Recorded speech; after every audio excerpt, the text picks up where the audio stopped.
hanes I bawb i'r oed fawn prynhawn yma. Mae'r cyhoeddiadau'r wythnos wedi cael ei darparu eisoes.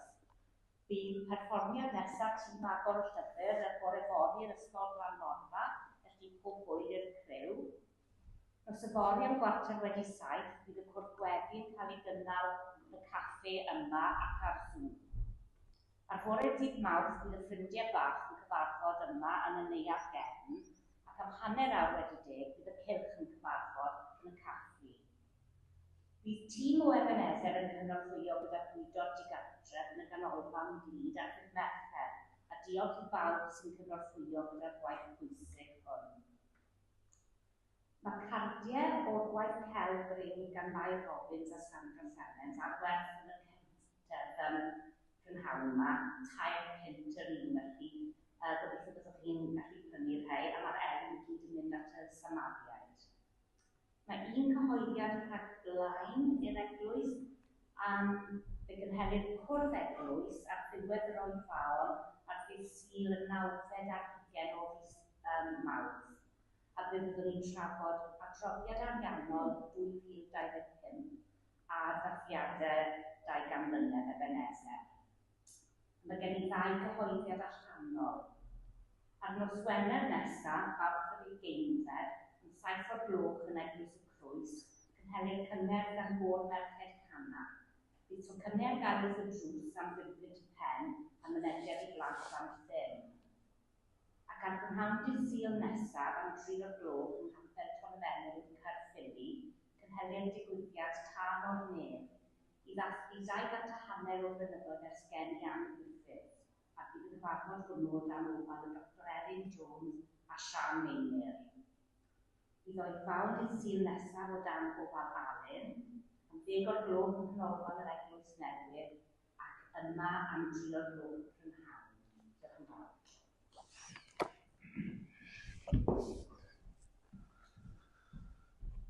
Diolch yn fawr I Gwenda am yr cyhoeddiadau. Ychwanegu un peth, caniadaeth y cysegr.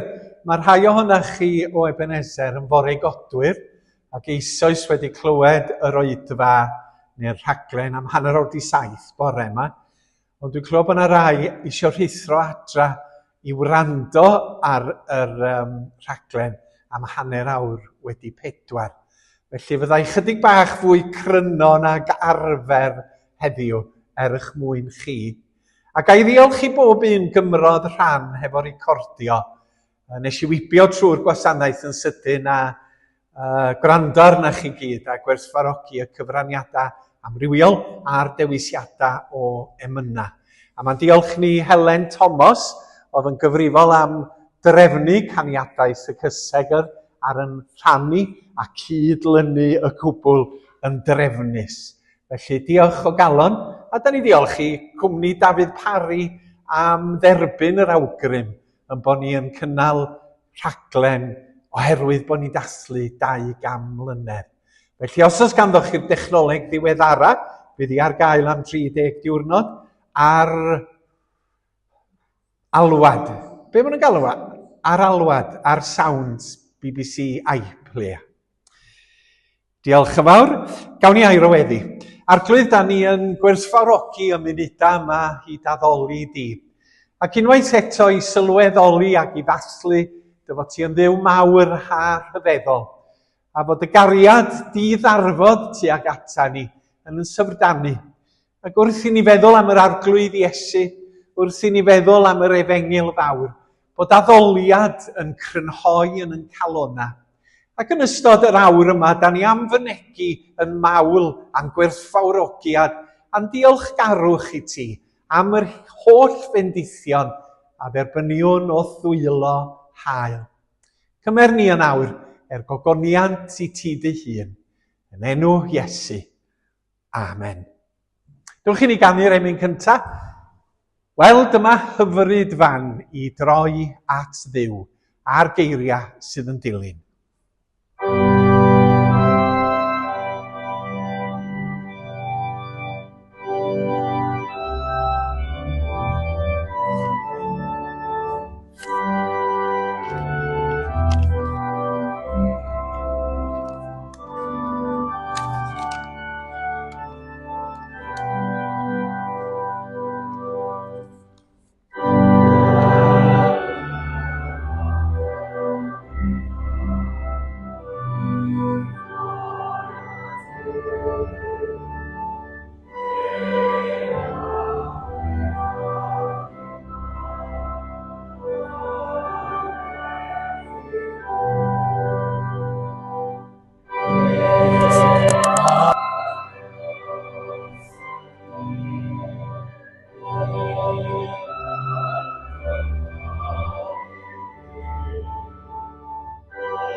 Mae'r darlleniad y pnawn yma yn dod o ail lyfr y Brenhinoedd, 6 bennod ar 8fed adnod hyd yr 3 adnod ar 20. Mae llyfr ail Brenhinoedd yn sôn am hanes Israel o tua 853 cyn Crist, hyd nes iddi gael ei choncro yn tua 722. Hefyd, da ni'n cael hanes Jiwda, ond na 2 frenhiniaeth ymhlith pobl fyw yn y cyfnod yma. Hanes Jiwda rhwng 853 hyd 562. Ac yn y cyfnod hwn, mi oedd y geisglyd i Babylon, ond ym mhenod 1 i 7 o ail Brenhinoedd, da ni'n cael hanes y 2 broffwyd, Elias ac Eliseis oedd yn ei ddilyn o. A mae'r hanes am Elias yn trosglwyddo i fantell i Eliseis ac yn dweud, gwranda, mae diwrnod yng ngwaith i yn dirwyn i ben, a dwi'n trosglwyddo gwaith o broffwydo i bobl dduw i ti. A dyna pam bod gynnon ni'r idiom trosglwyddo'r fantell i'r genhedlaeth nesaf, oherwydd fod ti'n idiom Beiblaidd yn y fan yma. A mae y darlleniad yma a be fyddai'n rannu'n y bregeth wedi bod yn mydferwi yng nghefn ymhen i ers rhai wythnosa erbyn hyn. Ac felly dwi'n gobeithio bydd yr hyn fyddai'n rannu yn nid yn dderbyniol ganddo chi, ond yn ddefnyddiol i chi fel cynulleidfa ac fel Cristnogion. Yr hanes ydy gorchfygu byddin Syria. Pan oedd brenin Syria am ryfela yn erbyn Israel, ymgynghorodd a'i weision a phenderfynu yn y fan ar fan y bydd fy ngwersyll.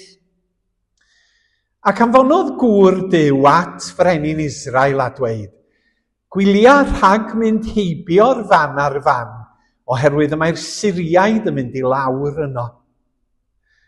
Ac anfonodd brenin Israel ddynion i'r fan a ddwedodd gŵr Duw, ac felly y rhybuddiwyd ef i fod yn wyliadwrus dro ar ôl tro.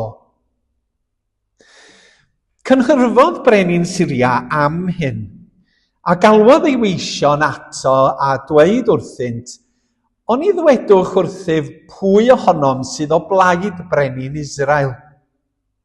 Ond dywedodd un o'i weision, nid oes neb farglwydd frenin. Eliseis y proffwyd o Israel, sy'n dweud wrth frenin Israel y geiriau rwy ti'n ei llefaru yn dy stafell wely. Dywedodd yntau, ewch ac edrychwch ble mae ef, mwyn i mi anfon i'w ddal. Dywedyd wrtho, y mae yn dothan, ac anfonodd yno feirch a cherbydau a byddin gref. Deithant liw nos ac amgylchynu'r dref. Pan gododd gwas gŵr Duw yn y bore bach, a mynd allan, dyna lle roedd byddin a meirch a cherbydau o amgylch y dref, ac meddai, o, feistr, beth awn nawn ni? Dywedodd yntau, paid a cofni, y mae mwy gyda ni na sydd gyda hwy. Yna gweddiodd Eliseis arglwydd agor ei lygaid iddo weld. Ac agorodd yr arglwydd lygaid y llanc, ac yno fe welodd y mynydd yn llawn meirch a cherbydau tanllyd o amgylch Eliseis.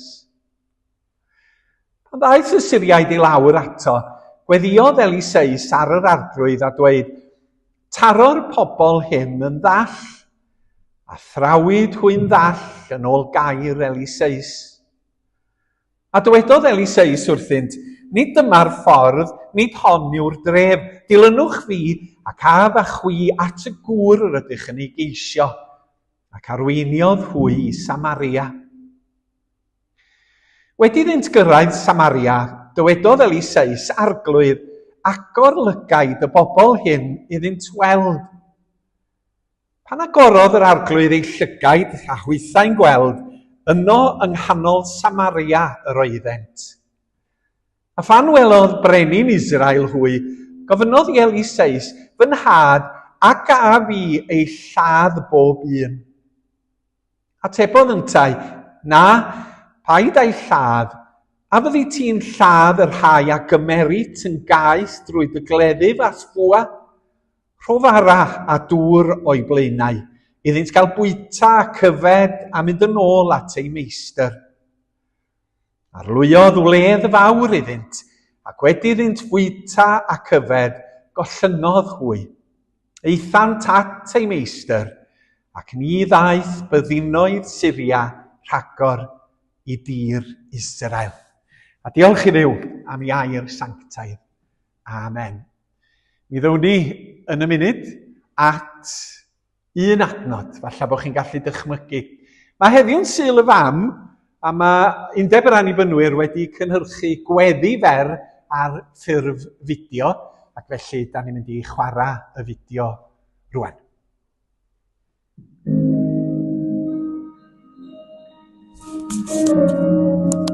Arglwydd ein Duw cariadus, heddiw ar y diwrnod arbennig hwn.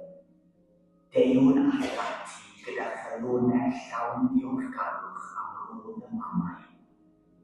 Diolch am ei cariad, ei gofal, a'r bethau mae nhw'n ei wneud bob dydd i maethrin a'n harwain. Rydym yn diolch i ti am y ffyrdd mae nhw'n ei awyrchu dyd yn uwch a thriganedd, gan i'w dysgu i garu ac i dderbyn cariad. Rydym yn cyflwyno pob mam i ti, y rhai sy'n dathlu, y rhai sy'n garafu, a'r rhai sy'n gweld y diwrnod hwn yn anodd. Cysura'r rhai nad yw ei mamau gyda nhw bellach, a'i hamgylch hynny gyda ddanniddedd. Cryfha'r rhai sy'n teimlo'n ddefnyddiol, a bendithio'r rhai sy'n aros yn hyfraethu, neu'n dod o hyd i'w llwybr eu hunain mewn mawolaeth. Arglwydd, rydym hefyd yn diolch am bawb sy'n chwarae rôl famol yn ei bywydau, aelodau o'n eglwysi, teulu, ffrindiau, a mentoriaid sy'n dangos i ni beth yw gofalu a diogelu. Helpa ni, arglwydd, i'w hanrhydeddu a'i trysori. Nid heddiw yn unig, ond bob dydd. Ac ar yr un bryd, disga ni ddangos cariad a charedigrwydd i'r rhai sydd wedi gofalu amdana ni, wrth gofio bod pob dalwni yn dod o'r nefoedd. Yn enw Iesu gweddiwr. Amen.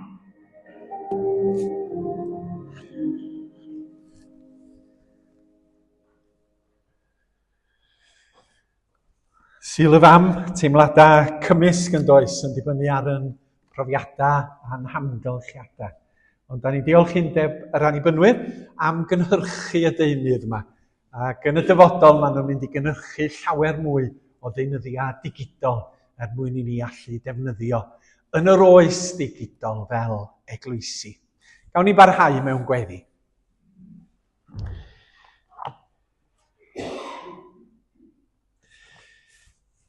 Gyda'n gilydd yma yn hynny lleidfa Ebenezer, da ni yn daddoli ac yn dyfawrygu di.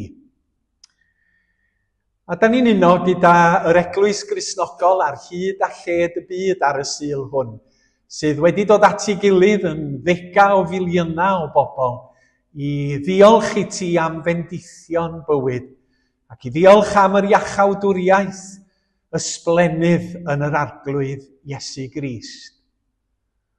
Drwy'r byd, da ni yn dorf enfawr o bobl sydd yn dilyn yr oen di-nam.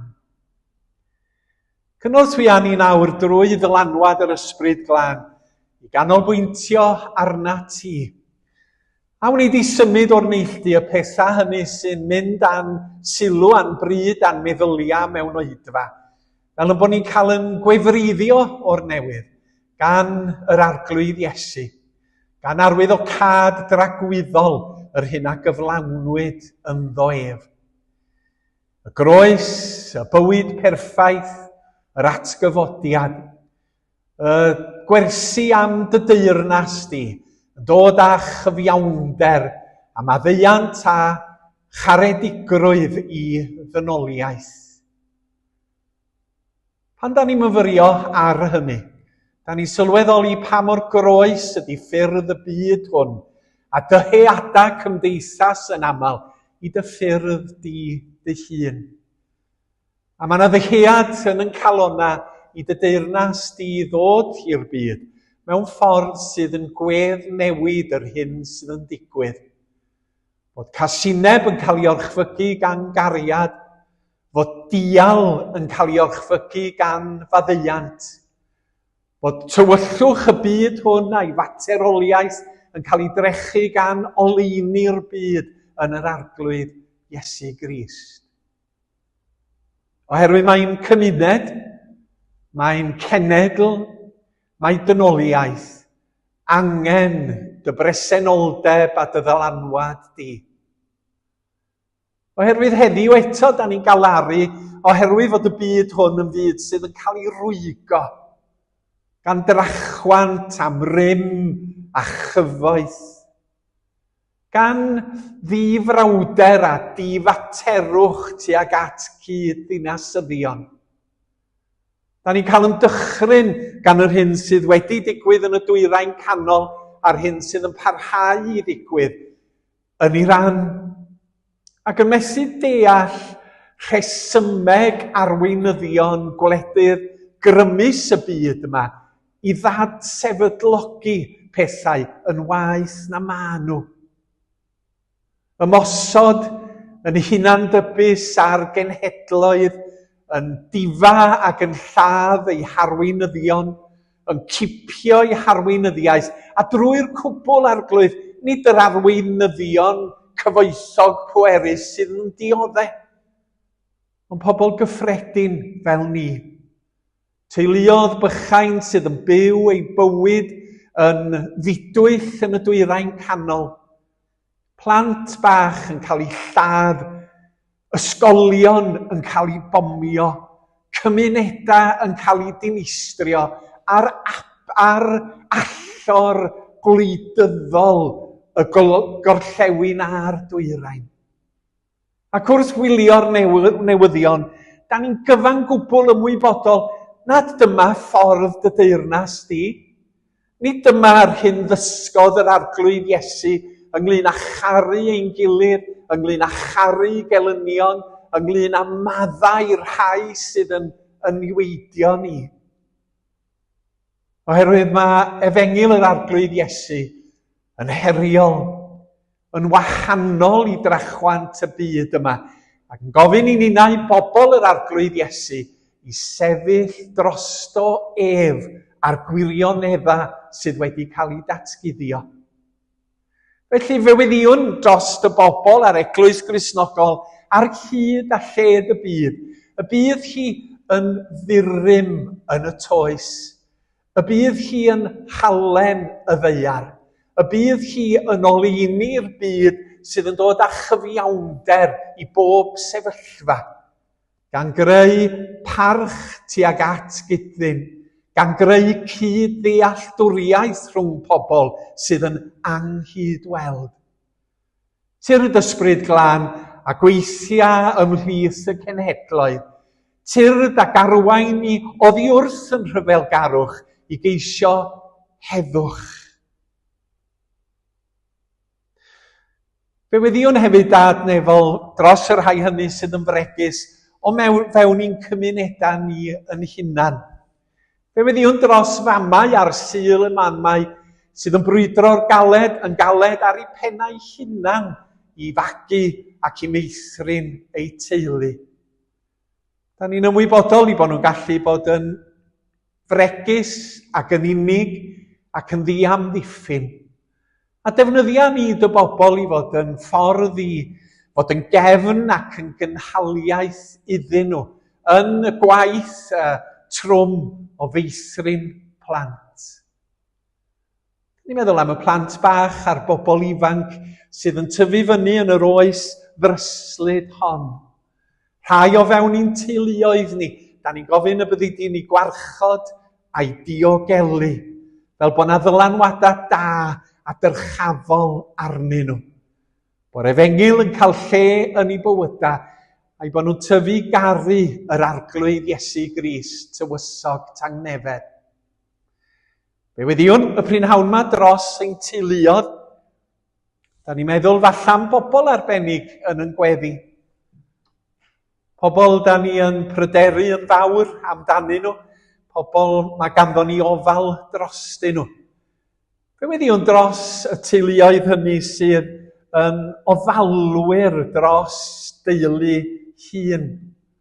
Y byddi di'n rhoi nerth iddyn nhw i allu ymdopi o ddydd i ddydd, i wneud penderfyniadau doeth mewn sefyllfaoedd anodd, ac bydd dysbryd yn ei cynnal. Fe weddiwn dros yr sal, dros yr oedrannus, dros yr rhai sydd yn dioddau y salwch corfforol, yr rhai sydd yn dioddef oherwydd cyflyrau iechyd meddwl. A da ni'n cyflwyno nhw yn dair ger dy fron di. Arglwydd, clyw yn gweddi dros yn gilydd a dros yn teuluoedd ym mhob man y prynhawn yma. Oherwydd y bod ni'n gofyn hyn. Yn enw Iesu Grist ein harglwydd. Amen.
Dewch i ni ganu'r emyn nesaf gyda'n gilydd. Does neb ond ef y Iesu hardd a ddichon lanw mryd a'r geiriau sydd yn dilyn.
Mae'r hanes nes i ddarllen yn gynt yn y gwasanaeth yn hanes cyffroes a chofiadwy iawn.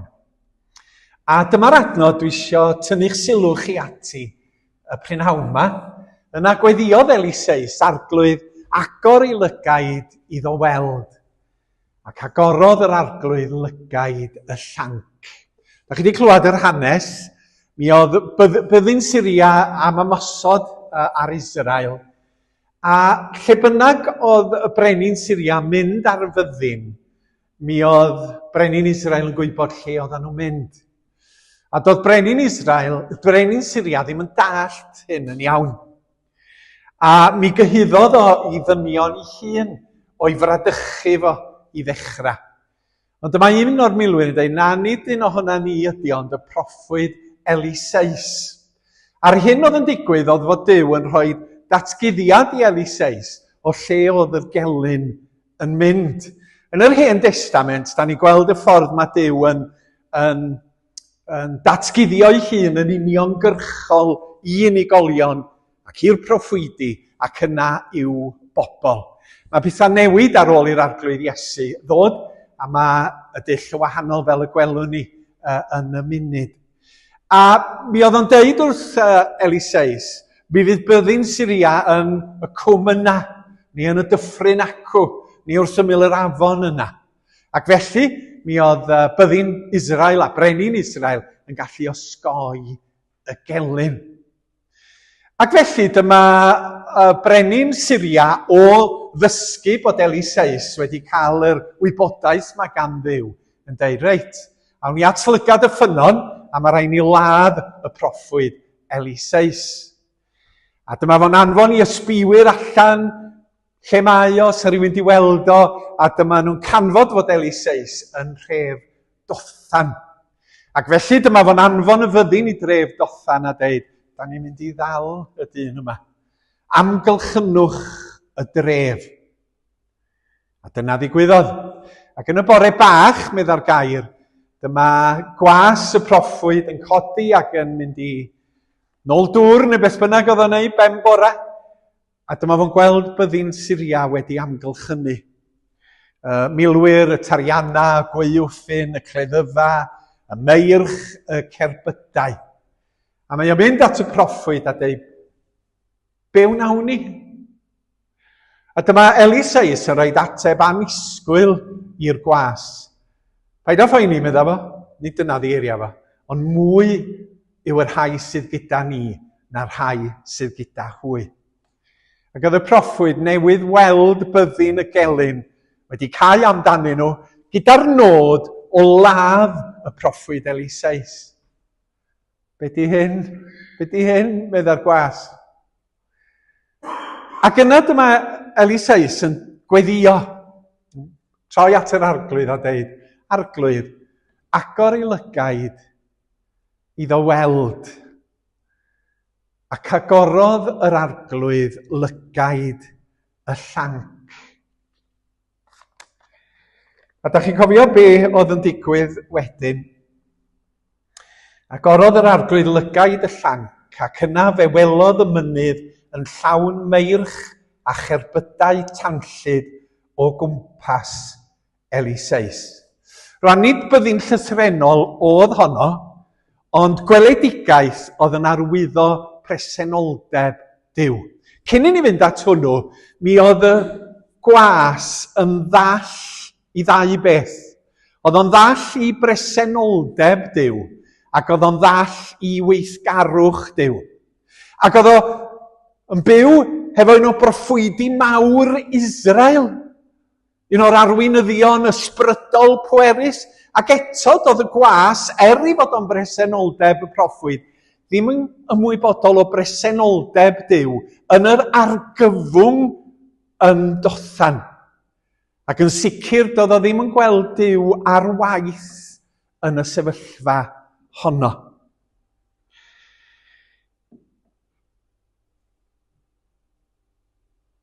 A mae hynny'n gallu digwydd i ni. Da ni'n gwylio'r newyddion, da ni'n gweld y rhyfeloedd, da ni'n gweld y dihiryn mae Donald Trump yn gorchymyn, ymosodwch, dinistriwch, lladdwch, gorchfygwch, A da ni dweud, be ydy hyn? Di hyn ddim yn ffordd Duw. A mae'r dyn ma'n honni bod yn Gristion. Di hon ddim yn ffordd grisnogol o ymddwyn. A da ni'n gofyn, lle mae Duw? Lle mae Duw yn y sefyllfa yma, yn yr erchylltera yma? Da ni'n hyd yn oed yn teimlo presenoldeb yr arglwydd. A dyma oedd teimladau a phrofiad y gwas yn y fan yma. Doedd o'n teimlo presenoldeb Duw, a doedd o ddim yn gweld Duw yn gweithredu.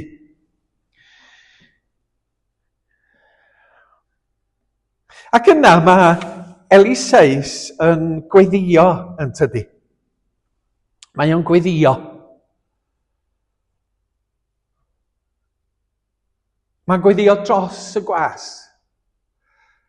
A mor hanfodol ydy gweddi i fywyd Cristion ac i fywyd yr eglwys. Nath y proffwyd ddim rhoi gwers am ffydd iddo fo. Nath y proffwyd ddim pregethu wrtho fo ynglŷn â'i ddiffyg gweledigaeth ynglŷn â y modd yma Duw yn gweithredu. A mae'n plygu ben ac yn offrymu gweddi fer syml, arglwydd, agor ei lygaid iddo weld. Ac yn y fan yna, mae'n anogaeth i nina weddio yn does. I weddio dros ein gilydd o fewn i'r eglwys. I weddio dros weision yr arglwydd, a da ni gyd yn rhan o hynny. Oherwydd weithiau, da ni'n gallu bod yn ddall i'r hyn mae Duw yn ei wneud, a'r hyn mae Duw yn bwriadu i wneud. Da ni ddall i gynlluniau Duw a bwriadau Duw, a da ni angen gweddiau yn gilydd. Mewn gwahanol amgylchiadau, mae rhai ohona ni yn wan, ac eraill yn yr eglwys yn gryf. Mae eisiau gweddio dros yn gilydd. Dro arall, mae rhai oedd yn gryf yn wan, a rhai oedd yn wan yn gryf.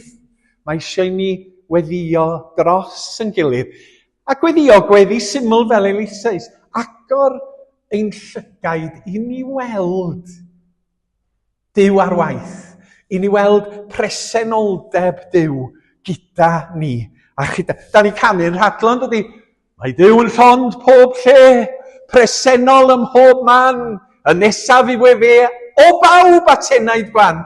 A da ni'n mynd allan, a da ni'n credu hynny, a da ni'n gweld hynny, a da ni'n gweld Duw ar waith. Ond yn y fan yma mae Duw yn agor llygaid y gwas i weld presenoldeb Duw yn yr argyfwng ac i sylweddoli fod Duw ar waith. Mae gweddi mor bwysig. Y llynedd o'n i'n darllen cofiant, fel dwi'n gwneud, yr hynod ddoctor Arthur Jones. Gweinidog cyntaf o'n i bynwyr y Mangor, Eglwys Ebenezer, eilir. Da ni gyfarwydd ag Ebenezer.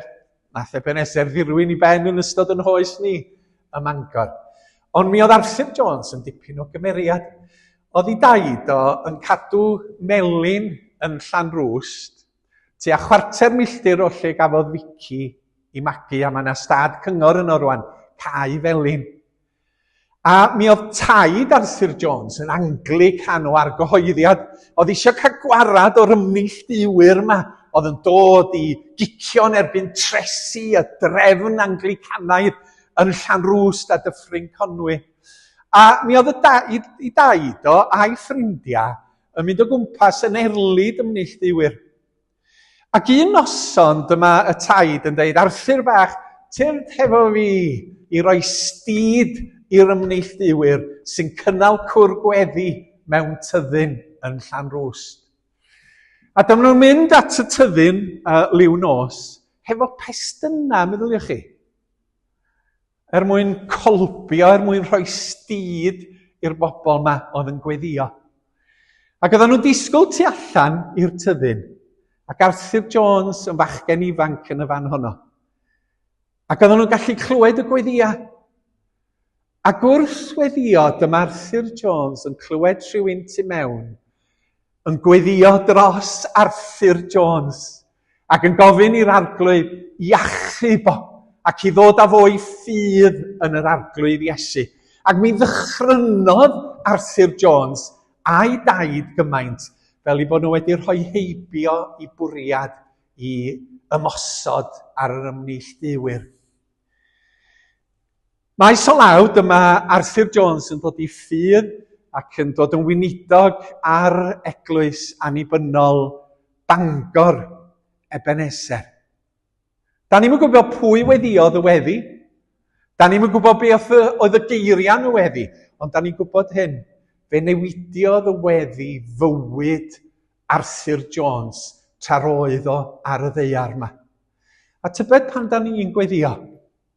Yn gweddio dros bobl, yn gweddio dros amgylchiadau, sut mae'r arglwydd yn defnyddio'r weddi honno i wneud ei waith. Falle chewch chi byth wybod, chewch chi byth ateb, ond mae'r arglwydd yn gwybod, a mae'r arglwydd yn gweithredu. Agor ei lygaid iddo weld. Rwan tan dilyn y weddi, mae'r gwas yma yn cael gweledigaeth o bresenoldeb a gwaith Duw drwy gyfrwng holl lu'r nef. Ond nid byddin lythrenol o gig a gwaed ydy hon, ond gweledigaeth sydd yn dangos grym a phresenoldeb Duw yn y sefyllfa i'r was Eliseus. A mae yna lot o bethau difyr wrth i ni ddechrau meddwl am hyn. Yn gyntaf, mae yna ddau beth pwysig, so na chi dri beth i ddechrau. Dau beth pwysig, mae Duw yn datguddio ei hun i'r gwas. Rwan ta, nid y gwas nath ffeindio Duw, ond mae Duw yn dweud, gwranda, mi rydw i hefo ti. Gwranda, mi rydw i yn gweithredu. Efallai bod chdi ddim yn deall hynny, ond dwi'n datguddio hyn i ti yn y sefyllfa yma. A mae'n bwysig yn y ffydd Gristnogol, nid ni sydd yn canfod Duw, ond Duw sydd yn canfod ni. Nid ni sydd yn ffeindio Duw, ond Duw sydd yn datguddio ei hun i ni. Yn Actau 17, mae hanes Paul yn pregethu yn Athens. A mae'n deud bod yna gyfnod yn hanes dynoliaeth lle mae pobl yn ymbalfalu am Dduw, ond yn mesu a'i gael. A mae pobl yn ymbalfalu am Dduw. Dwi'n mynd i ganfod Dduw. Dwi'n mynd i ganfod ffydd. Dwi'n mynd i ganfod gweledigaeth. Ond Dduw sy'n datguddio ei hun i ni. Dyma fi. A mae'n gwneud hynny mewn ffordd arbennig. Bennaf mae'n gwneud hynny yn Iesu Grist. A dyma pam yn bod ni yn dysgu ac addoli'r arglwydd Iesu, oherwydd fod i'r datguddiad terfynol o Dduw ei hun. A mae Duw wedi dangos i feddwl, i ewyllus, ei fwriad, ei ffordd, ei natur, ei iachawdwriaeth yn Iesu Grist. Oherwydd fod ydy'r Duw ddyn. Ac oherwydd hynny, does na ddim datguddiad pellach o Dduw ar ôl yr arglwydd Iesu. Mi all crefydd Islam dweud, na, mae'r proffwyd Mohammed wedi dod yn y 7fed ganrif. A meddai ni, mewn cariad na, mae'r datguddiad terfynol o na Dduw yn Iesu Grist. Does dim angen unrhyw un ac unrhyw beth arall yn ychwanegol at Iesu. Mae Joseph Smith a llyfr y Mormonia'n dweud, na. Mae eisiau ychwanegu pethau at y Beibl ac at Iesu Grist. Na, meddai ni. Oherwydd yn Iesu mae Duw wedi gwneud i feddwl a'i fwriadau yn glir i ni, ac felly does na ddim byd yn cael ei ychwanegu at Iesu Grist. Mae tystion Jehova yn dweud, na, da chi wedi camddallt dros y milenia. Mae eisiau hyn a'r llall ag arall. Ond mae rhaid i ni sylweddoli yn Iesu fod y datguddiad mawr wedi digwydd. Ac yn Iesu, da ni'n dod i ddeall iachawdwriaeth, da ni'n dod i ddeall sut un ydy Duw, da ni'n deall sut bobl ydyn ni fod yn debyg i'r arglwydd Iesu, da ni'n deall beth i teyrnas Dduw, y deyrnas llawn cyfiawnder a heilioni a charedigrwydd. Mae Duw yn Dduw sydd yn datguddio ei hun i ni yn yr arglwydd Iesu Grist. Iesu, Iesu, rwy ti'n ddigon. Rwy ti'n llawer mwy na'r byd, mwy trysorau sy'n denw na trysorau ni'n diegyd. Rwy ti'n ddigon, medda yr emynydd. Mae Duw yn datguddio ei hun i ni drwy y gair yn y Beibl, drwy waith yr Ysbryd Glân, wrth gwrs. Mae'r Iesu'n dweud yn Ioan yn dydi, y bydda'r Ysbryd Glân yn dod ac yn atgoffa i bobl o'r hyn ddwedodd yr arglwydd Iesu, o'r hyn wnaeth yr arglwydd Iesu. Mae'r Ysbryd Glân yn dadansoddi neu esbonio y datguddiad i ni o'r naill genhedlaeth i'r llall. O'n i yn athficia fi fyny'r gogledd dydd Gwener, ac oeddan ni'n mynd ar hyd yr M4, ac o'n ambell i gard i torri lawr. Ac oedd pobl yn sefyll tu allan i'r ceir, ac oedden nhw'n gwynebu un ffordd yn unig. Y ffordd y bydda'r achubwr neu RAC yn dod i'w hachub nhw o'i trybeini. A chi'n gweld nhw'n gwynebu, yn disgwyl i'r waredigaeth gyrraedd. Dyma mae'r Ysbryd Glân yn wneud y mywyd y Cristnogion, cyfeirio'n wyneb, cyfeirio'n meddyliau ni at yr arglwydd Iesu Grist. Oherwydd yn ddyfo y mae achubiaeth, yn ddyfo y mae gwaredigaeth, ac yn ddyfo y mae Duw wedi datguddio ei hun. Agor ei lygaid iddo weld.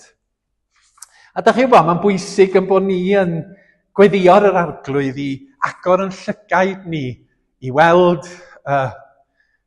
yn ysbrydol, i weld ei waith, fel nad ydyn ni'n digaloni, fel nad ydyn ni'n ddall i'r hyn mae Duw yn ei wneud yng Nghymru yn 2026. Da ni angen agor yn llygaid i weld ei waith ef heddiw. Yn sefyllfa Nghymru, ynde. Da ni wedi laru clywed am ddirywiad. Da ni wedi gweld y dirywiad, mae'n ffaith sydd o'n cwmpas ni erbyn hyn. Da ni wedi blino clywed am ddiffyg ffydd. Ond mae Duw drwy'r Ysbryd Glân yn agor ein llygaid ni i weld ei bresenoldeb ac i weld i fod o ar waith heddiw yma. Yn aml mewn ffyrdd na wyddom ni. Mae'n adnod da, yn dydi? A mae angen i ni fod yn agored i fod Duw yn gweithio yn calonna ni i ni gael yn llenwi hefo ffydd ac argyhoeddiad a nerth i efengil yn calonna. Mwyn i enw. Amen. O dyfynu un emyn i glai. Wrach bod ti ar eich meddwl chi o agor fy llygaid i weled dirgelwch, darfaith a air. Mae'n well i mi gyfraith denau na miloedd o arian ac air. Y ddeiar a'n dan a'i thrysorau, ond geiriau fy niw fydd yr un. Y bywyd tragwyddol i'w nabod, fy mrhynnwr yn dduw ac yn ddyn. Mae'r ysbryd ar waith ac yn agor ein llygaid. Dewch i ni ganu yr emyn ola. Eben Fardd ydy awdur y geiriau yma, dwi'n meddwl. Clynog fawr yn y gogledd o fy Iesu bendigedig, unig gwmni fenaid gwan. Ym mhob adfyd a thrallodion, dal fy ysbryd llesg i'r lan.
Gras sy'n harglwydd Iesu Grist a chariad Duw a chymdeithas yr Ysbryd Glân, a fydd o gyda chwi oll o'r awr hon hyd byth.